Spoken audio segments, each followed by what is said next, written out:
Hello students, कैसे हो सब। उम्मीद करता हूँ सब मस्त होंगे, स्वस्थ होंगे। मैं अरविंद कुमार एक बार फिर से आप लोगों का स्वागत करता हूँ आपके अपने यूट्यूब चैनल फिजिक्स स्पार्क में। तो स्टूडेंट्स, आज की इस क्लास में हम chapter number 6 electromagnetic induction class 12 के बारे में हम पढ़ने जा रहे हैं। इसमें कुछ हमारे इंपॉर्टेंट क्वेश्चंस हैं, टॉप 10 क्वेश्चंस मैंने लिए हैं। तो उन टॉप 10 क्वेश्चन को हम इसमें डिस्कस करेंगे बच्चों। तो कौन से क्वेश्चन लिए, टॉप 10 क्वेश्चन हम डिस्कस कर रहे हैं चैप्टर के। तो सबसे पहला हमारा क्वेश्चन आप देख सकते हैं। फर्स्ट क्वेश्चन है हमारा, circular coil of area A 4i plus 3j cap metre square and 5 turns is placed in a magnetic field. ये कह रहा है कि हमारे पास एक मैग्नेटिक फील्ड है बच्चों, ये वाला। इस तरीके से मान लेते हैं हम, है ना। ये हमारे पास एक मैग्नेटिक फील्ड होगा, इसमें कोइल रखी जाती है बच्चों। सपोज दैट ये कोइल है एक, ये इसके अंदर रखी गई है। कितने टर्न्स हैं इसमें? तो सबसे पहले जो आपको दिया है, एक तो दिया एरिया वेक्टर, आपको कितना दिया है बच्चों? 4i cap plus 3j cap.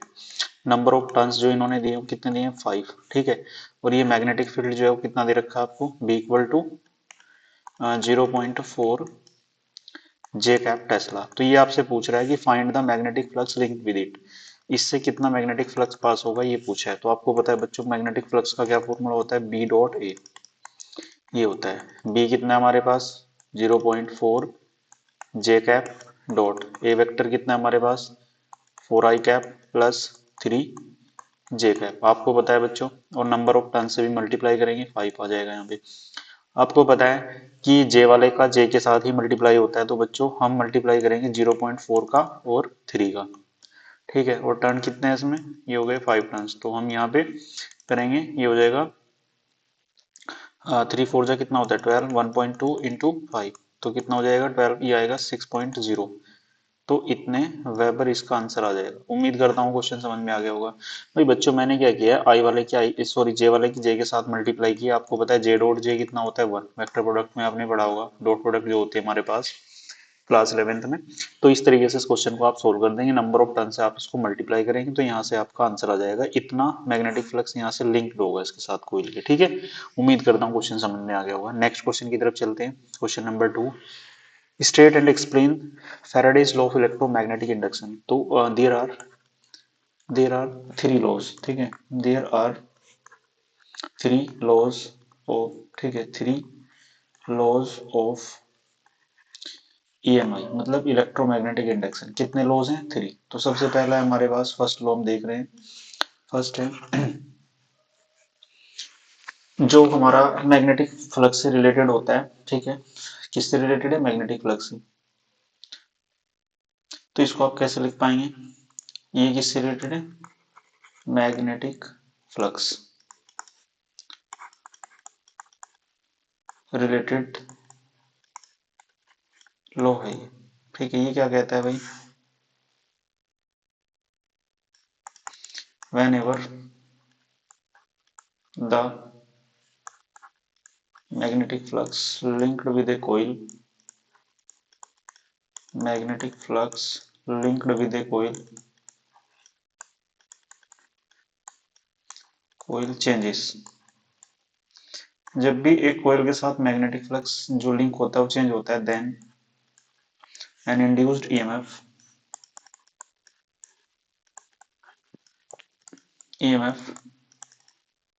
Generate in the coil, generate in the coil. ये कह रहा है कि जब भी किसी भी कोयल के अंदर एक मैग्नेटिक, उसका मैग्नेटिक फ्लक्स चेंज होता है तो वहां पर एक ईएमएफ जनरेट होता है, ठीक है। It exist so long as the magnetic flux changes। मतलब ये कह रहा है कि इट एग्जिस्ट सो लॉन्ग, ये तब तक चलता है, तब तक एग्जिस्ट करता है, ठीक है। As the magnetic flux changes, जैसे मैग्नेटिक फ्लक्स चेंज होता है, ठीक है। आप इसको लिख सकते हैं अनटिल द, जब तक, ऐसे लिख सकते हैं until the magnetic flux changes linked with coil, ठीक है। जब तक कोयल से रिलेटेड मैग्नेटिक फ्लक्स चेंज होता रहेगा तब तक ये ईएमएफ जनरेट होता रहेगा। ये तो फर्स्ट लॉ हो गया। सेकेंड लॉ होता है the magnitude of induced EMF magnitude of induced EMF is directly proportional to the directly proportional to the directly proportional to the rate change of magnetic flux. ठीक है, तो ये magnetic flux की rate change के proportional होता है EMF. तो ई proportional to होता है change in flux upon change in time, ऐसे आप इसको लिख सकते हैं। ठीक है, और ऐसे भी लिखा जाता है इक्वल टू, एक माइनस साइन लगाया जाता है। ठीक है, phi two minus phi one upon T two, ये बनाएगा T two minus T one. ठीक है, तो इस तरीके से बच्चों इसको देख सकते हैं। इसको आप ऐसे भी लिख सकते हैं minus N D phi upon D T. अगर इंस्टेंटेनियस ईएमएफ आप कैलकुलेट कर रहे हैं तो ये भी आप लिख सकते हैं। ठीक है, तो माइनस साइन के बारे में यहाँ आगे बताएंगे, लेंज लॉ से एक्सप्लेन होता है। ठीक है, ऐसे लिखा, थोड़ा सही से करके लिख दे रहा हूँ मैं, phi one phi two minus phi one upon T two minus T one. ठीक है, अगर नंबर ऑफ टर्न्स कितने एन, एन क्या होता है यहाँ पे, नंबर ऑफ टर्न्स होते हैं in the coil, number of turns in the coil, तो ये वाला होता है भाई बच्चों, ऐसे इसको आप समझ सकते हैं। ठीक है, अब चलते हैं आगे। थर्ड लॉ होता है इसमें, उसको बोलते हैं लेंज लॉ, लेंज लॉ। ठीक है, ये क्या करता है, it gives the direction of, it gives the direction of induced current in the coil, current in the coil, जो कोइल के अंदर करंट इंड्यूस्ड होगी उसकी डायरेक्शन देता है। It give the direction of induced current in the coil. ठीक है, for example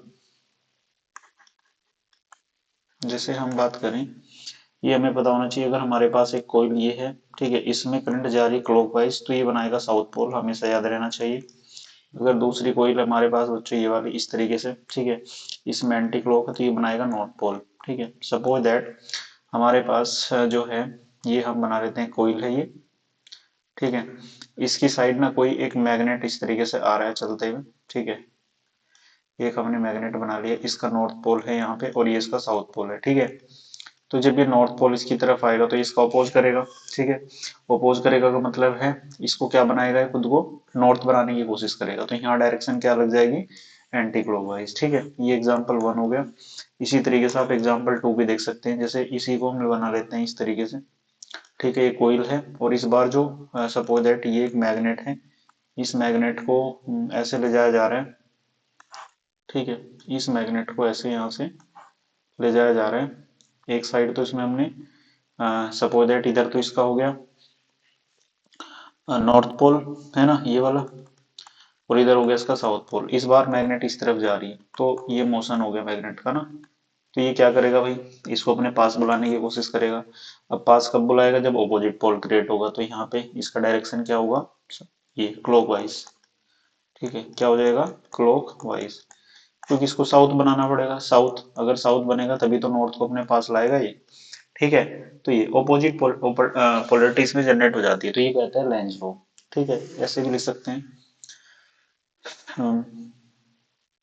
इसको, आप ऐसे भी लिख सकते हैं लेंज लॉ को, द इंड्यूस्ड करंट और EMF, induced EMF or current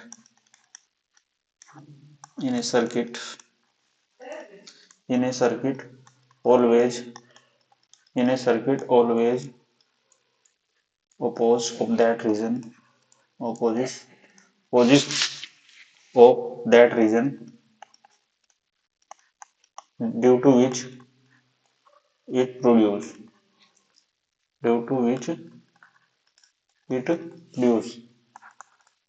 ठीक है, तो भाई बच्चों ये इसका हो गया स्टेटमेंट, ऐसे आप इसको लिख सकते हैं। ये हमारा पैराडाइज लॉ हो गया, इंपॉर्टेंट है, इसको कर लेना भाई बच्चों, हो सकता है कि क्वेश्चन पूछा जाए यहाँ से। ठीक है, अब मैं चलता हूँ नेक्स्ट क्वेश्चन की तरफ। क्वेश्चन नंबर 3 है हमारा, ये आ गया क्वेश्चन नंबर 3। कह रहा है बच्चों, magnetic flux linked with a coil perpendicular to its plane and directed in the paper ठीक है, into the paper is varying according to the relation. तो एक रिलेशन दिया है आपको मैग्नेटिक फ्लक्स का, ये दे रखा है 5 = 5 t² प्लस 10t प्लस 5, ये दिया हुआ है। ये कह रहा है calculate the EMF induced in the loop, इस लूप में कितना ईएमएफ जनरेट होगा। अब आपको पता है इक्वल टू कितना होता है बच्चों, माइनस d∅/dt होता है, मिली वोट दे रखा है, ठीक है, वो कन्वर्ट कर लेंगे हम बाद में। तो यहाँ से आप देखेंगे इक्वल टू माइनस d/dt, 5 कितना फ्लक्स है, 5t² प्लस 10t प्लस 5। तो इसका डिफरेंशिएशन आप करिएगा जरा, कितना आ जाएगा, देखो इसका हो जाएगा 10t, इसका हो जाएगा 10, ठीक है, और ये माइनस है बच्चों, तो ये माइनस आउट ही रहेगा इसमें से ना, और 5 का कितना हो जाएगा 0। अब देखो इसमें ऊपर चल रहा है मिली वोल्ट वेबर लिखा है, तो यहाँ आप 10⁻³ से मल्टीप्लाई करेंगे वेबर में कन्वर्ट करने के लिए। तो यहाँ मैं 10⁻³ से अपने आप मल्टीप्लाई करते जाता हूँ, तो ई की वैल्यू आ गई -10t प्लस 10 इंटू 10⁻³ ठीक है स्टूडेंट्स। अब ये कह रहा है t=5 सेकेंड, तो आपको यहाँ पे t की वैल्यू कितनी रख देनी है, 5 सेकेंड, तो माइनस ये आएगा 10 × 5 प्लस 10 × 10⁻³ तो इसको सोल्व करेंगे, e की वैल्यू आएगी -50 प्लस 10 × 10⁻³ आगे चलेंगे तो ये हो जाएगा बच्चों, e की वैल्यू माइनस, ये हो जाएगा 60 × 10⁻³, तो यहाँ से इसको सोल्व कर दीजिएगा, कितना हो जाएगा, ये होगा 6 × 10⁻1 × 10⁻³ और इसको पूरा सोल्व करेंगे 6 × 10⁻², ऐसे भी लिख सकते हैं 6/10⁻² प्लस हो जाएगा नीचे आगे, तो इसको आप 100 और जब इसको डिवाइड करेंगे तो कितना आ जाएगा, -0.06 वोल्ट। तो बच्चों ऐसा क्वेश्चन आ सकता है एग्जाम में, इंपॉर्टेंट है, तो ऐसा क्वेश्चन जरूर कर लेना, ठीक है। तो बड़ा सिंपल सा क्वेश्चन है, डिफरेंशिएशन ही आपको करना है इसमें, बस आना चाहिए आपको करना, तो ये इसका आंसर हो जाएगा, ठीक है। अब चलते हैं नेक्स्ट क्वेश्चन की तरफ। क्वेश्चन नंबर 4 है हमारे पास, ये कह रहा है बच्चों एक जेट प्लेन, कि एक जेट प्लेन हमारे पास, इस तरीके से मान लेते हैं कि एक जेट प्लेन है, यहाँ से ये वाला इस तरीके का हो गया,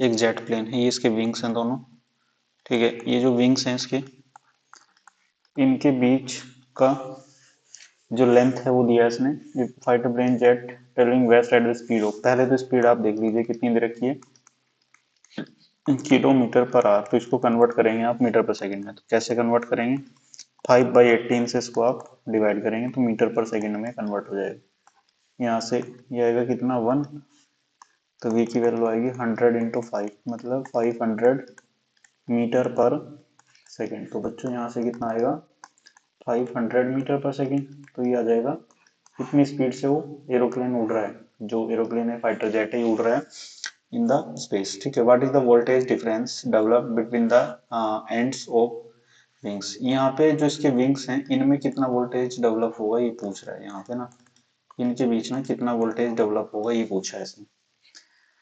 लेंथ दे दिया आपको कितना है 25 मीटर, ठीक है, फिर 25 मीटर उनका लेंथ है विंग्स का, ये दे दिया, यहाँ पे हमने लिख दिया इसको। आगे क्या कह रहा है भाई बच्चों,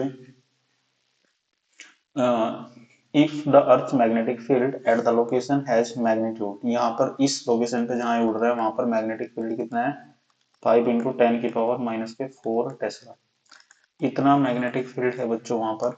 आगे कह रहा है ये फिर, और वो कह रहा है and dip angle is 30 degree, जो डेल्टा दिया है इसने डिप एंगल वो दे रखा है आपको 30 डिग्री। तो पूछा क्या आपसे इसने, ठीक है, ठीक है, ये है आपसे पूछा ये वोल्टेज कितना डेवलप होगा यहाँ पे। तो बच्चों आपको पता होना चाहिए जो मोशनल ईएमएफ होता है उसका फॉर्मूला क्या होता है, ये हमें पता होना चाहिए, तो equal to B V L sine theta, ठीक है।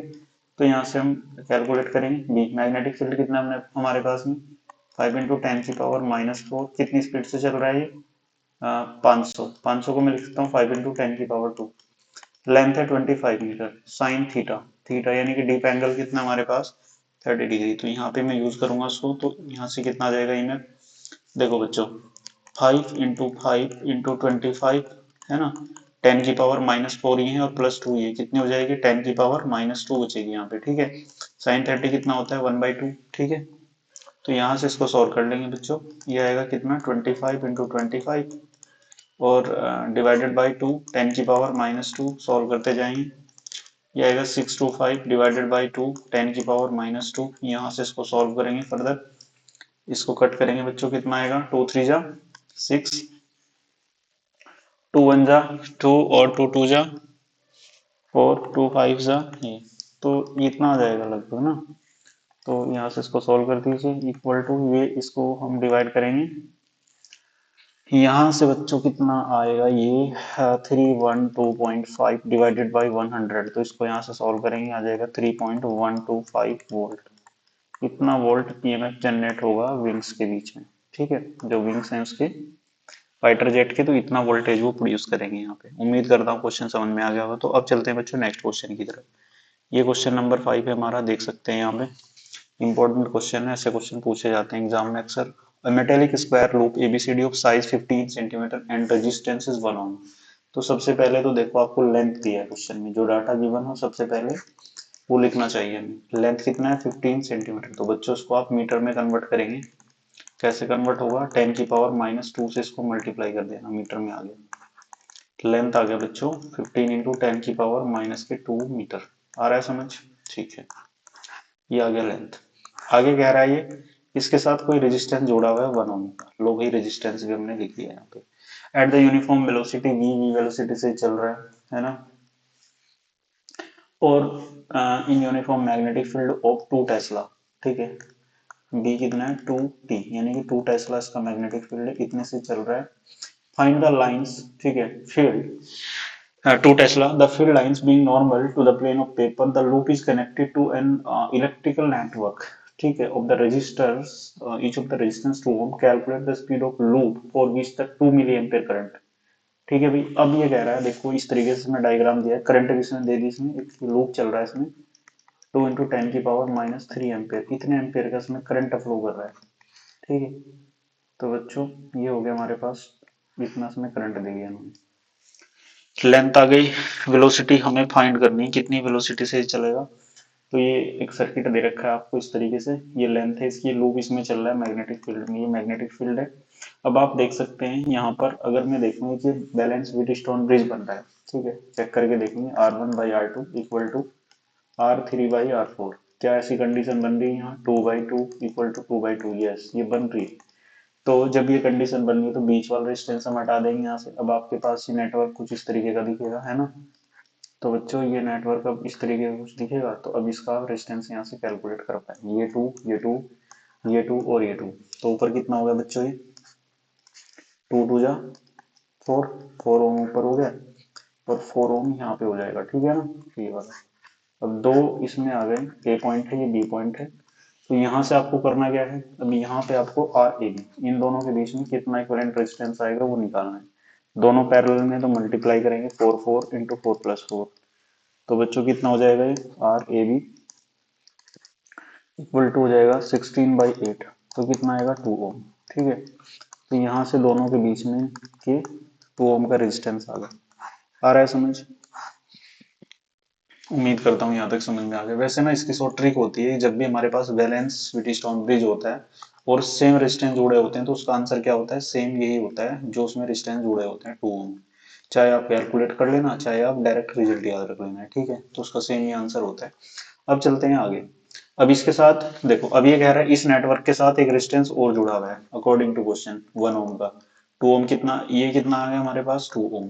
तो अब ये जो बी है और ये ए है, अब टोटल रेजिस्टेंस कितना आएगा, net resistance of the circuit, net resistance of the circuit कितना आएगा बच्चों, आर इक्वल टू हो जाएगा ये वाला 1 प्लस 2 मतलब 3 ओम। इतना रेजिस्टेंस आ चुका है, ठीक है बच्चों, यहाँ तक उम्मीद करता हूँ समझ में आ रहा होगा। करंट कितना फ्लो कर रहा है, देखो ऊपर लिखा है 2 मिली एम्पियर। करंट कितना है आपके पास, आई इक्वल टू 2 इंटू 10 की पावर -3, इतने एम्पियर इसमें करंट फ्लो कर रही है, ठीक है। अब हम करेंगे क्या, हम लगाएंगे उसमें ohm's law, V equal to I R. तो यहाँ से V हमें कैलकुलेट करना है, करंट देखेंगे 2 इंटू 10 की पावर -3 और रेजिस्टेंस कितना है बच्चों, 3। तो कितना आएगा वोल्टेज, सॉरी, ये वोल्टेज आएगा 2 3 जा 6 10⁻³ तो कितना वोल्टेज डेवलप हुआ है 6 इंटू 10⁻³ वोल्ट, इतना। अब इसमें हम लगा देंगे मोशनल ईएमएफ का फॉर्मूला, क्योंकि हमें क्या फाइंड करना है इसमें, ठीक है, हमें स्पीड फाइंड करनी है, कितनी स्पीड से वो चल रहा है। नाउ मोशनल ईएमएफ क्या होता है भाई, मोशनल ईएमएफ फॉर्मूला होता है कुछ उसका, क्या होता है भाई, होता है equal to B V L sine theta. तो थीटा यहाँ 90 यूज करेंगे हम। ईएमएफ हमारे पास आ चुका है, तो वी अगर हम निकालेंगे यहाँ से तो कितना आ जाएगा, बता सकते हैं बच्चों, ई अपॉन कितना, ठीक है, बी एल, और साइन 90 हम यहाँ रख लेते हैं। तो ई की वैल्यू आपके पास आ चुकी है ऑलरेडी, इसको हम ई भी बोलते हैं, ईएमएफ होता है 6 इंटू 10⁻³ अब मैं चलता हूँ थोड़ा आगे।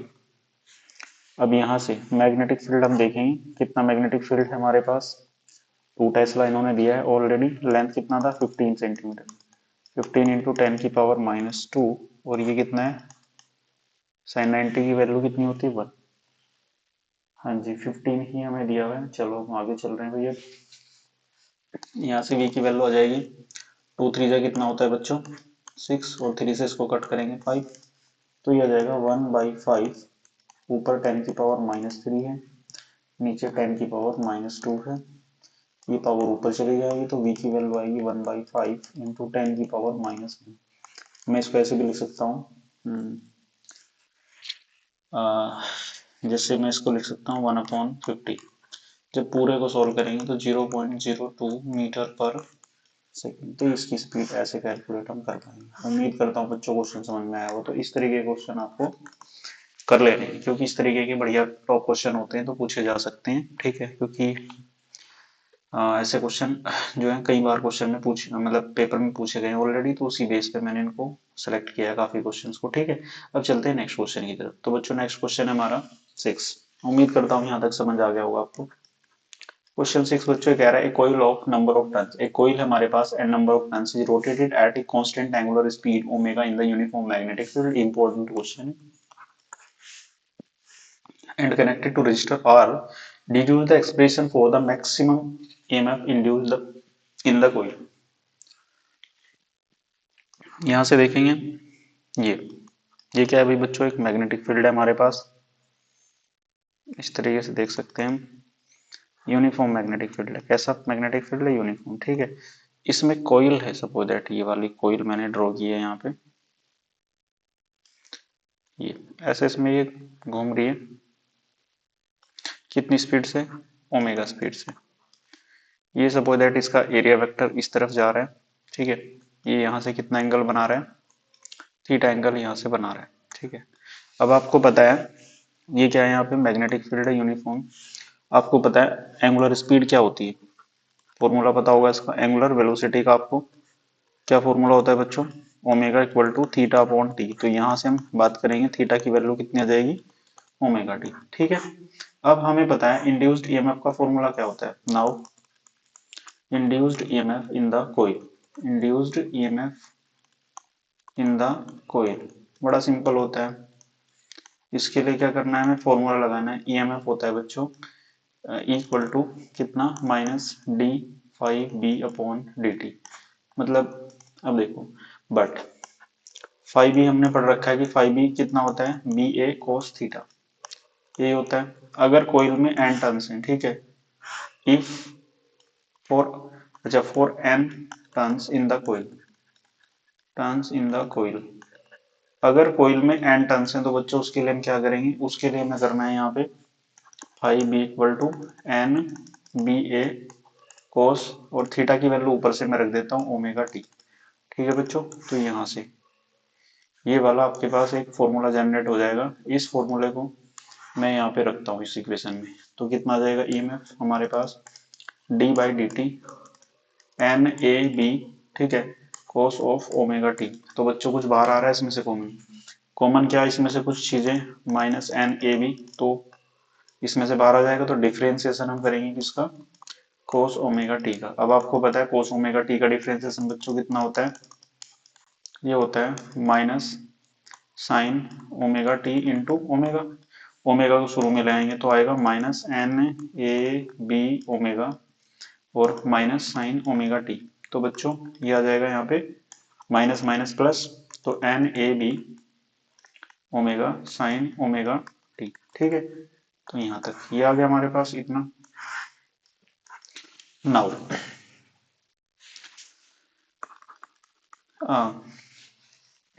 Current flowing in the loop, current flowing in the loop, flowing in the loop, loop में कितना करंट फ्लो होगा बच्चों?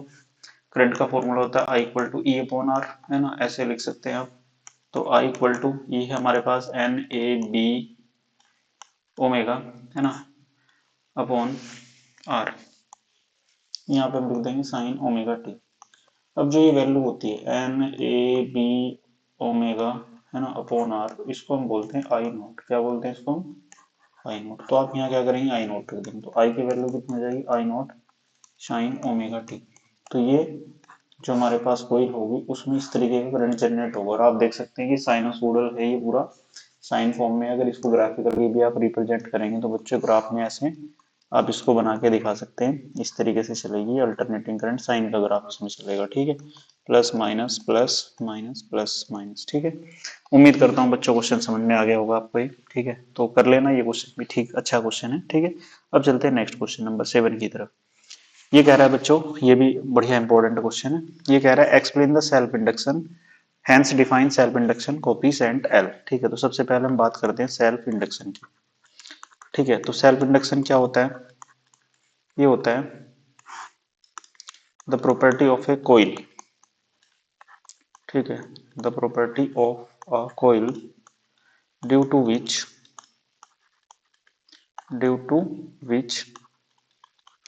it oppose it opposes the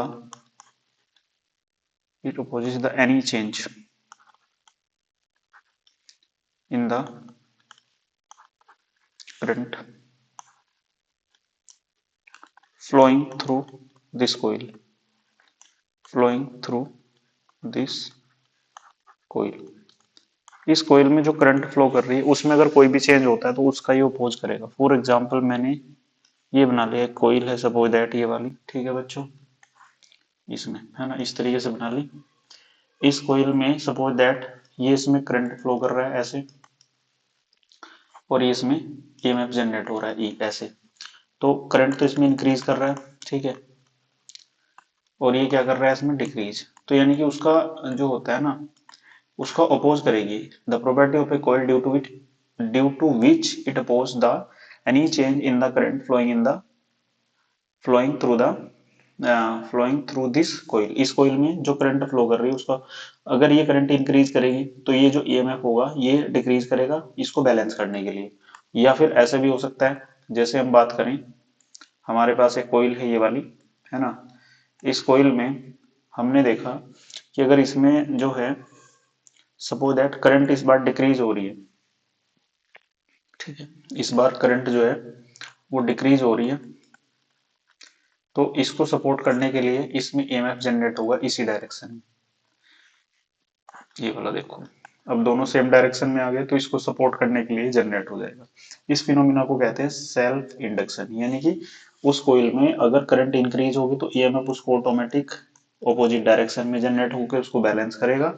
ठीक है, अगर वो डिक्रीज हो रही होगी तो उसके डायरेक्शन के अलोंग ही वो चलेगा और उसको सपोर्ट करेगा। ठीक है, उसका अपोज करेगा, मतलब मिला के बात ये होता है हमारा सेल्फ इंडक्शन। ठीक है, अब भाई हमारे पास जो फॉर्मूला होता है EMF of the coil, EMF of the coil, जो कोइल है इसमें उसका जो ईएमएफ होगा बच्चों वो कितना होगा, equal to minus L D I upon D T, ये होता है। अगर मैं यहाँ से एल की बात करूं तो ये आएगा ई upon D I by D T. ठीक है, विद नेगेटिव साइन। यहाँ से क्या कर लेते हैं, दोनों तरफ का मैग्नीट्यूड ले लेते हैं। ये भी मैग्नीट्यूड मैंने यहाँ से ले लिया तो हमारे पास कितना हो जाएगा, एल की वैल्यू हो जाएगी E upon D I by D T. ठीक है, if D I by D T equal to 1 ampere per second, अगर मैं ये ले रहा हूं देन एल की वैल्यू कितनी हो जाएगी भाई, ई के इक्वल हो जाएगी। यानी कि आप एल को कैसे डिफाइन करेंगे, if the rate change of current in a circuit, rate change of current in a coil is 1 ampere per second। अगर किसी कोयल में करंट का जो रेट चेंज है 1 एम्पियर पर सेकेंड है, then induced EMF in the coil, then induced EMF in the coil is equal to the self induction coefficient, self induction coefficient. ठीक है, तो ऐसे इसको डिफाइन करना है, इंपॉर्टेंट है, बढ़िया से इसको देख लेना है एक बार। ठीक है, अब चलते हैं इसमें आगे, और भी पूछा है इसने आगे क्वेश्चन में, कुछ कह रहा है ये आगे। Constant drive in expression for the self induction constant for solenoid, तो सोलेनोइड के लिए भी पूछा है इसमें। ठीक है, अब हम बात कर लेते हैं सोलेनोइड की इसमें। तो लेट अस कंसीडर दैट, ठीक है, let us consider that we have a solenoid, we have a solenoid of length L, solenoid of length L as shown below, as shown below। तो हमने एक सोलेनोइड बना ली बच्चों ये वाली, जैसे कि हमने ये सोलेनोइड बना लिया यहाँ पे। ठीक है, ऐसे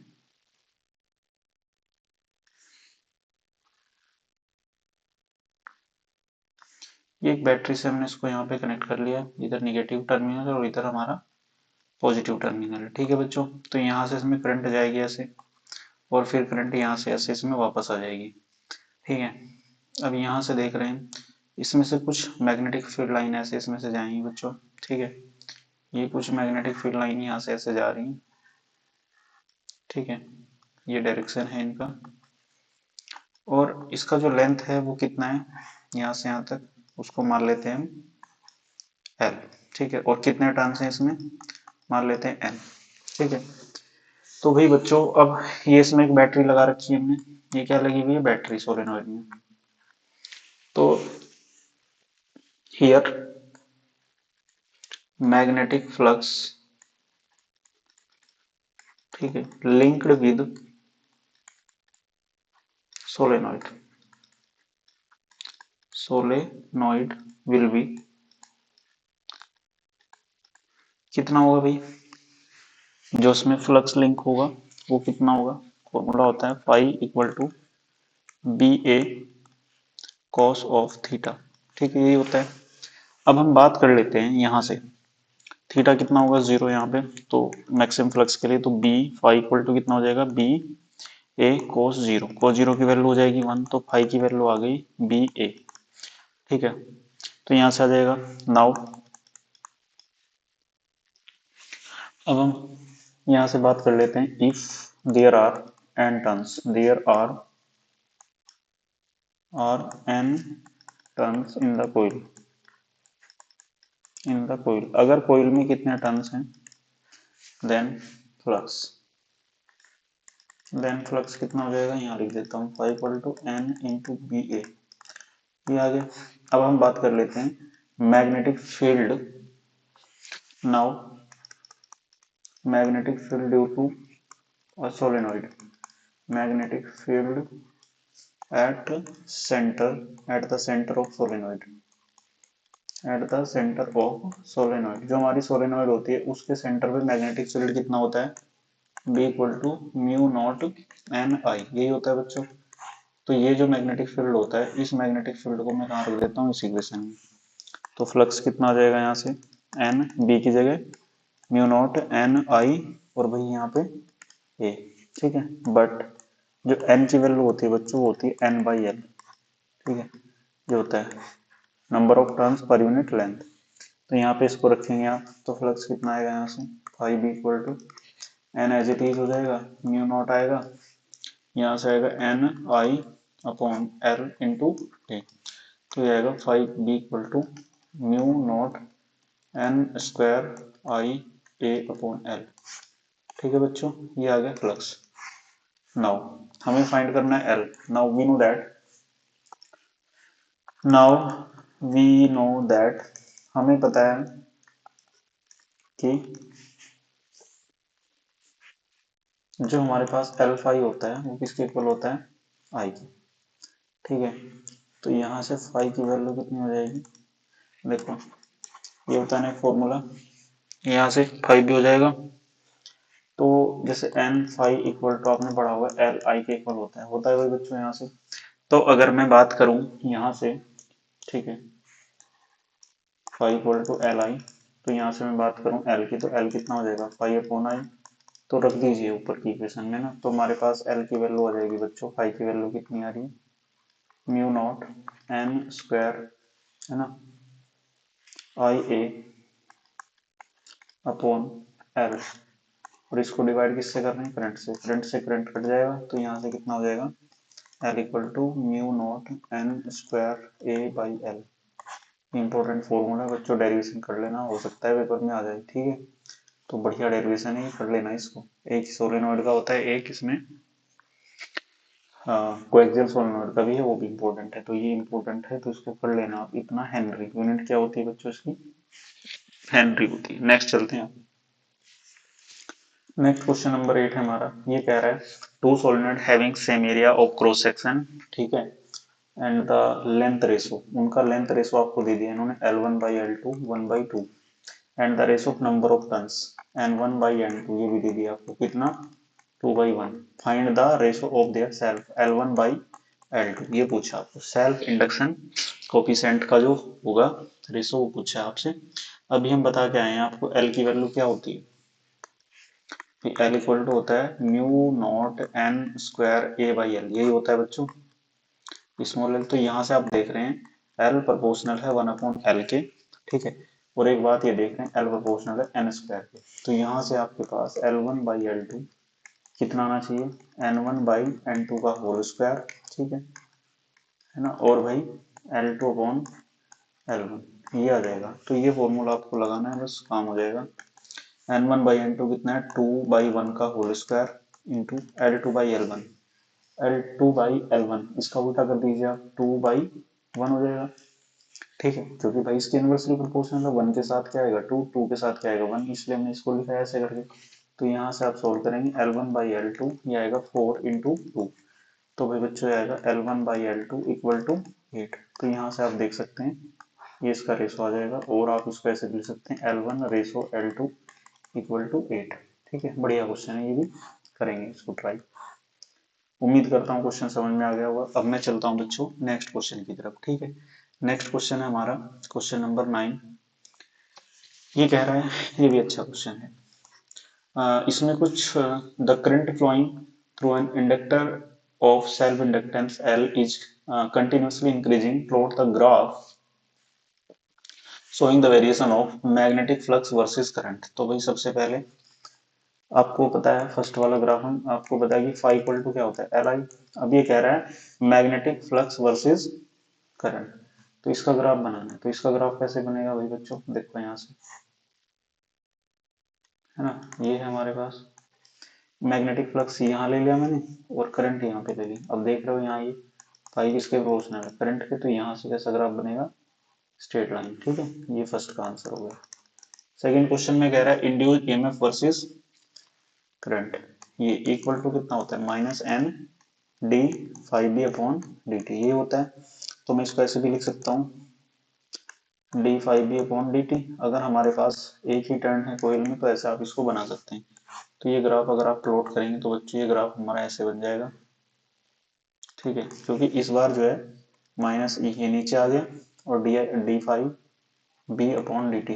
ठीक है, डी फाइव ये करंट में कह रहा है, सॉरी, तो यहाँ करंट कर दीजिएगा, तो करंट आएगा यहाँ पे D I upon D T. तो कैसा ग्राफ बनेगा भाई बच्चों, ये ग्राफ हमारा डाउनवर्ड डायरेक्शन में इस तरीके से चला जाएगा। ठीक है, थर्ड कह रहा है magnetic potential energy versus current. Third जो होगा वो मैग्नेटिक, देखो थर्ड में क्या आएगा, मैग्नेटिक पोटेंशियल एनर्जी होती है इक्वल टू कितना, 1/2 L I स्क्वायर, ये होती है। ठीक है, तो इसका ग्राफ बनाना है भाई, देखो ऐसे बनाएंगे इसका ग्राफ हम। इस तरफ तो हमने ले लिया मैग्नेटिक एनर्जी और इधर हमने ले लिया करंट, तो ये स्क्वायर में है तो इसमें कैसा ग्राफ बनेगा बच्चों, ये वाला ग्राफ इसमें बनेगा। ठीक है, यहाँ से बिल्कुल जाएगा ओरिजिन से। उम्मीद करता हूँ तीनों ग्राफ आपको समझ में आए होंगे, तो इंपॉर्टेंट क्वेश्चन में आ सकता है। नेक्स्ट क्वेश्चन की तरफ चलते हैं, लास्ट क्वेश्चन हमारा 10। ये कह रहा है डिफाइन म्यूचुअल इंडक्शन। तो म्यूचुअल इंडक्शन का मतलब होता है अगर हमारे पास दो कॉइल्स हैं, म्यूचुअल इंडक्शन। ठीक है, तो मैं पहले डेफिनेशन लिख देता हूँ। The property of two nearby placed coil. एक प्रॉपर्टी होती है of two nearby placed coil, जो पास पास रखी दो कोयल में। ठीक है, if the magnetic flux linked with magnetic flux linked with one coil changes, then an induced EMF is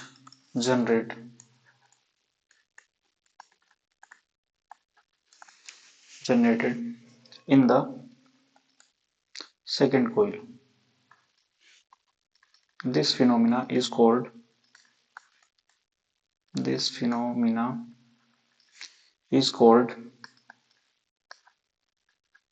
mutual induction. इस फिनोमिना को क्या कहते हैं, म्यूचुअल इंडक्शन कहते हैं। ठीक है, तो इसको हम बच्चों समझ सकते हैं कैसे भाई, हमारे पास में सपोज दैट ये दो कोइल्स हैं ऐसे, पहले तो हमने मैग्नेटिक फील्ड लाइंस ऐसे ड्रॉ कर ली हैं। ठीक है, या और मैं इसको ऐसे दिखा सकता हूँ, यहाँ पे देख लीजिए आप, ये हमारे पास दो कोइल हैं, एक कोइल ये वाली है, ठीक है, ये वाली सपोज दैट, और दूसरी कोइल इसके पास में हमने ये रख दी है, ये वाली, इसमें हमने लगा दिया गैल्वेनोमीटर, ये वाला डिफ्लेक्शन को चेक करने के लिए। यहाँ से जा रही है मैग्नेटिक फील्ड लाइंस ऐसे, ये वाली। तो इसमें मैं बता दे रहा हूँ कि यहाँ पे करंट चेंज कर रही है, चेंजिंग। जब करंट चेंज करेगी तो इसमें डिफ्लेक्शन जनरेट होगा, ठीक है। तो ये जो डिफ्लेक्शन जनरेट होगा, तो देखो करंट आपने इसमें चेंज कर रहा है, लेकिन इंड्यूस्ड ईएमएफ किसमें जनरेट हो रहा है, सेकेंडरी कॉइल में। इंड्यूस्ड ईएमएफ, ये फर्स्ट वाली कौन सी होती है, इसको बोलते हैं प्राइमरी कॉइल। कौन सी कॉइल होती है, प्राइमरी कॉइल। ईएमएफ किस में जनरेट होता है, सेकेंडरी कॉइल में। तो ये सेकेंडरी कॉइल हो गई, ठीक है। तो इस फिनोमेनन को बोलते हैं म्यूचुअल इंडक्शन। ठीक है, अभी आगे कह रहा है क्वेश्चन में, find the expression for the coefficient of mutual induction for two coaxial solenoid. हमारे पास दो कोएक्सियल सोलेनोइड्स हैं, उसके लिए यहाँ पे एक्सप्रेशन ड्राइव करना है। तो एक्सप्रेशन फॉर म्यूचुअल, ठीक है, mutual induction coefficient for two coaxial solenoids. तो भाई बच्चों इसको हम देखेंगे यहाँ से इस तरीके से, जैसे हमारे पास एक ये सोलेनोइड है इस तरीके से, ठीक है बच्चों, इस तरीके से एक सोलेनोइड हमने इसके ऊपर ऐसे बना दी ये वाली, ठीक है। ये दो सोलेनोइड बन गए इस तरीके से। यहाँ ये ऊपर वाली इसमें मान लो N1 टर्न्स है और ये दूसरी नीचे वाली N2 टर्न्स वाली है, ठीक है। ऐसे करंट जा रहा है इसमें, यहाँ से करंट इसमें वापस बाहर आ रहा है, ठीक है। तो भाई इसमें कितनी है, दो सोलेनोइड हमने यूज किए हैं। Now magnetic flux linked with secondary solenoid कितना आएगा, ये होगा phi2 इक्वल टू, ठीक है, कितना होगा भाई, N2 B1 A cos 0 तो यहाँ से phi two equal to N two B one, magnetic field कितना होता है उसकी वजह से, म्यू नॉट, ठीक है, यहाँ पे आएगा एन वन आई अपॉन एल, ठीक है, और साथ में ए। अरे भाई अभी बता के आया था मैं, मैग्नेटिक फील्ड कितना होता है, B equal to mu naught N I, तो बी की वैल्यू कितनी हो जाएगी, म्यू नॉट ये होता है एन बाई एल इंटू आई, तो ये वाला फॉर्मूला तो यूज किया मैंने बी की जगह यहाँ पे, ठीक है। तो यहाँ से आ जाएगा फाई टू, तो ये आ गया फाई टू की वैल्यू कितनी आ गई, N one N two A by L into mu naught, ठीक है। अब आपको फाइंड क्या करना है इसमें, now we know that we know that जैसे अभी हमने आपको बताया था कि भाई एन फाई इक्वल टू क्या होता है, एल आई, ठीक है। तो यहाँ से जो फाई टू जनरेट होगा वो किसकी वजह से, एम आई वन, तो यहाँ पे आएगा phi two equal to M I one, ठीक है। तो यहाँ पे करंट इसमें आई वन लेट से फ्लो कर रहा है ये वाला ना, तो यहाँ से फाई टू की जगह कितना यूज करूंगा मैं, एम आई वन, ठीक है। तो N one N two A upon L, साथ में म्यू नॉट और आई वन, ये कैंसिल हो जाएगा, तो एम की वैल्यू कितनी हो जाएगी, mu naught N one N two A by L. Important derivation है बच्चों, मेरे हिसाब से ये क्वेश्चन पूछा जा सकता है एग्जाम में, तो बढ़िया से इसको कर लेना डेरिवेशन को तैयार, ठीक है। उम्मीद करता हूँ आज का लेक्चर समझ में आया होगा बच्चों। तो अब मिलते हैं नेक्स्ट क्लास में, तो आज की क्लास के लिए बच्चों आप लोगों का बहुत बहुत thank you. So let's meet in next class, thank you very much once again.